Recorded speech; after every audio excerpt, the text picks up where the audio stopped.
Friends, Bharat में वर्षों तक आधुनिक इंफ्रास्ट्रक्चर की कमी हमारे विकास के रास्ते में एक बड़े और रियल बैरियर के समान रही है। हमने इसका समाधान निकाला है। भारत में दुनिया की सबसे बड़ी इंफ्रास्ट्रक्चर बिल्डिंग ड्राइव शुरू हुई। आज देश में अभूतपूर्व इंफ्रास्ट्रक्चर डेवलपमेंट हो रहा है। मैं आपको कुछ उदाहरण दूंगा जिससे आपको भारत के स्पीड और स्केल का अंदाजा लगेगा। साल 2013-14 में हर दिन 12 किलोमीटर हाईवे बनते थे। मेरा सेवा काल शुरू होने से पहले की बात कर रहा हूं।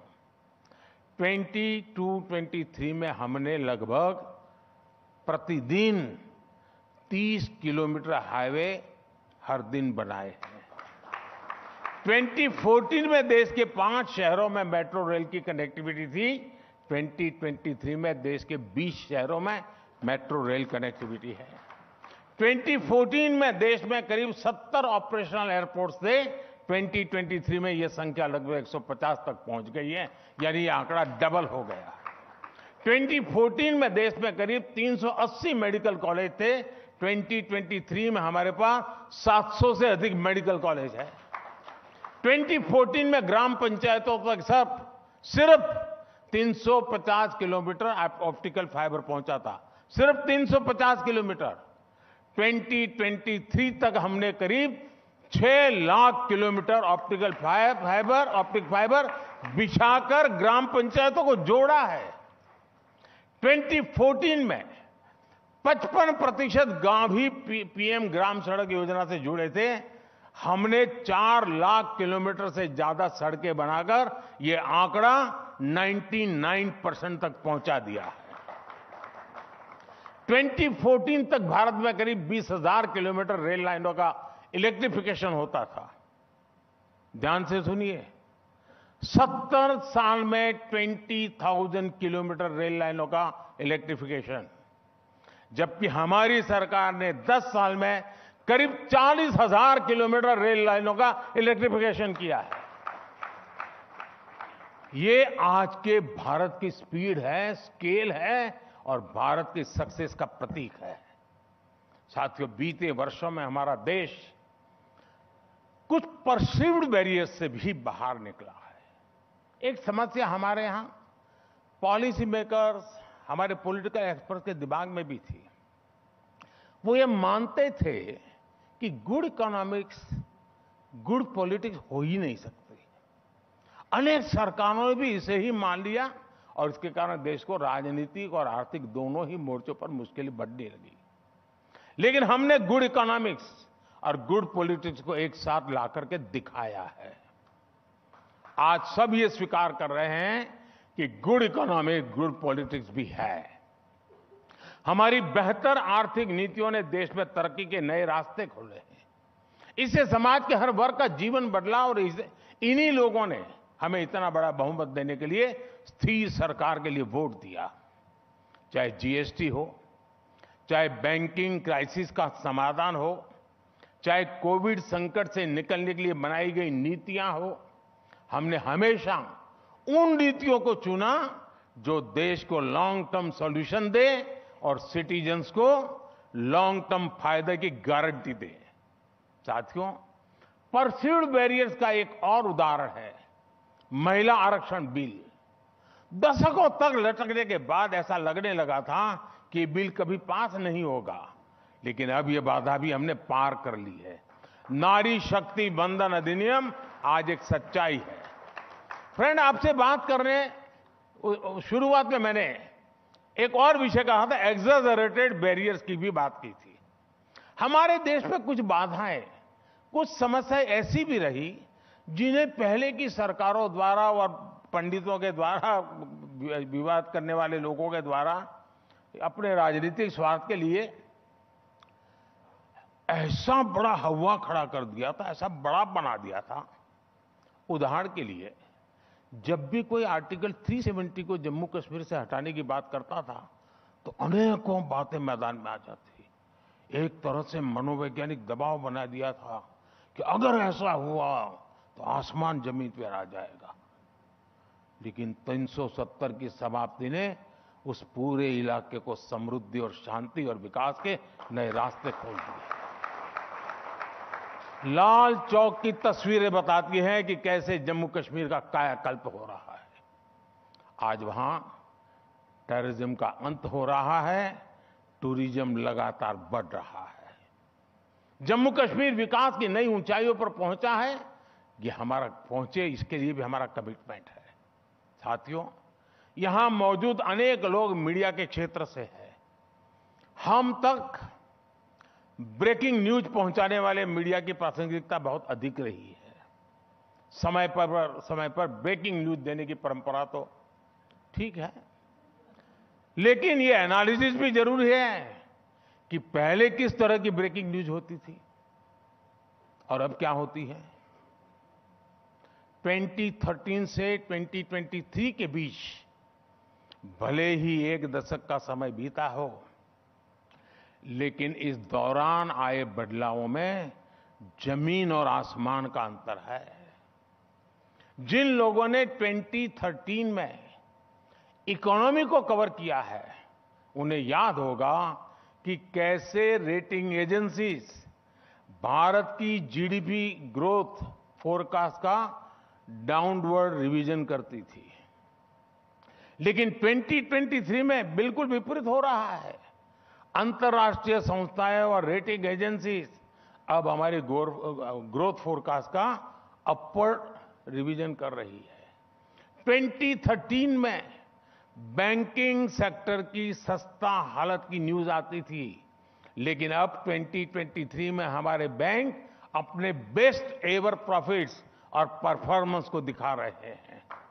2013 में देश में अगस्ता वेस्टलैंड हेलीकॉप्टर घोटाले की खबरें छाई रहती थी, लेकिन 2023 में अखबार और न्यूज चैनल्स में चलता है कि भारत का डिफेंस एक्सपोर्ट अब रिकॉर्ड हाई पर पहुंच गया है। 2013-14 की तुलना में इसमें 20 गुना से ज्यादा की बढ़ोतरी हुई है। रिकॉर्ड स्कैम से रिकॉर्ड एक्सपोर्ट तक हमने एक लंबा रास्ता तय किया है। साथियों, 2013 में आपको ऐसे कई नेशनल और इंटरनेशनल पब्लिकेशन मिल जाएंगे जो हेडलाइन देते थे कि कठिन आर्थिक स्थितियों के कारण मिडिल क्लास के सपने तबाह हो गए हैं। लेकिन साथियों, 2023 में बदलाव कौन कर रहा है?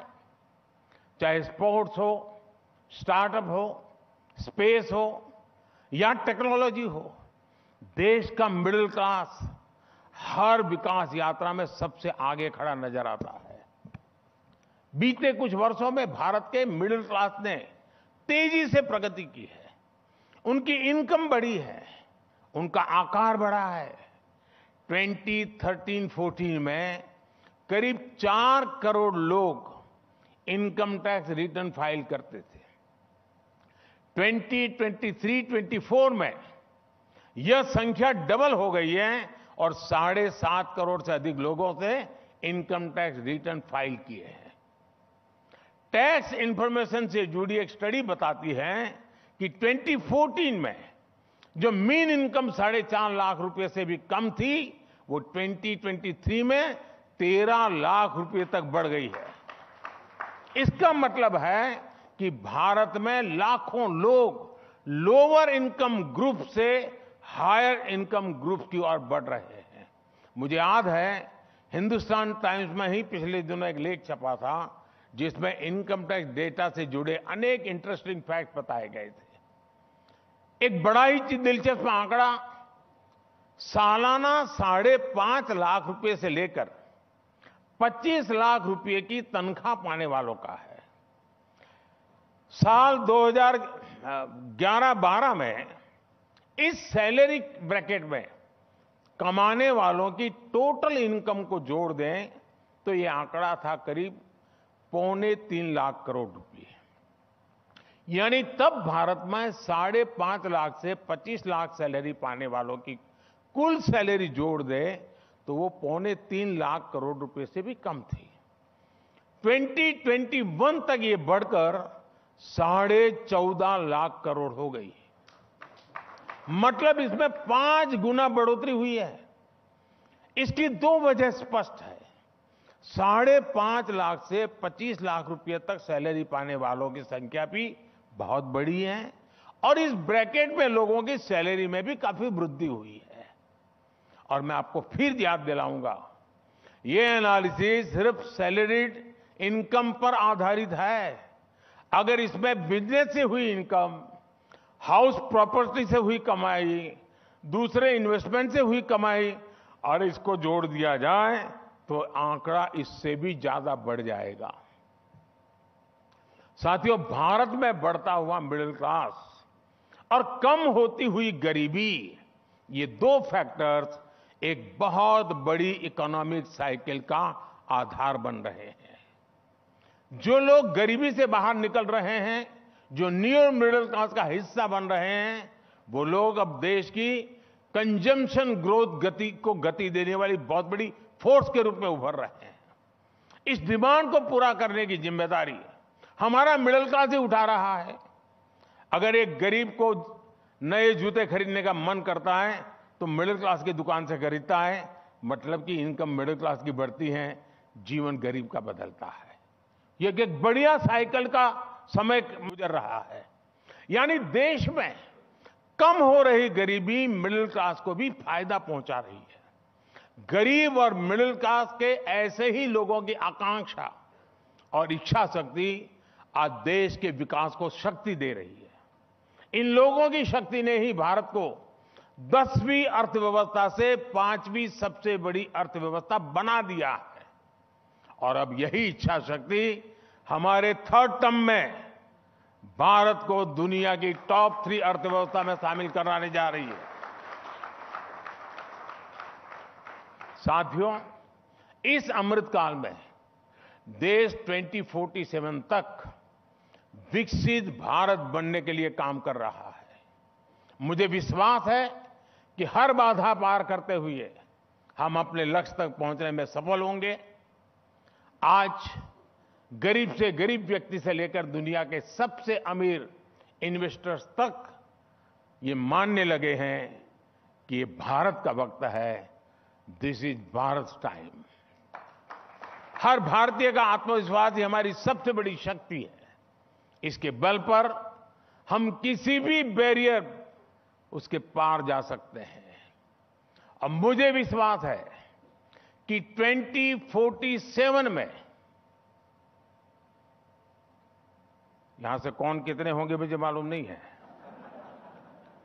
लेकिन मैं विश्वास से कहता हूं 2047 में जब हिंदुस्तान टाइम्स लीडरशिप समिट होगी तो उसकी थीम होगी डेवलप नेशन व्हाट नेक्स्ट।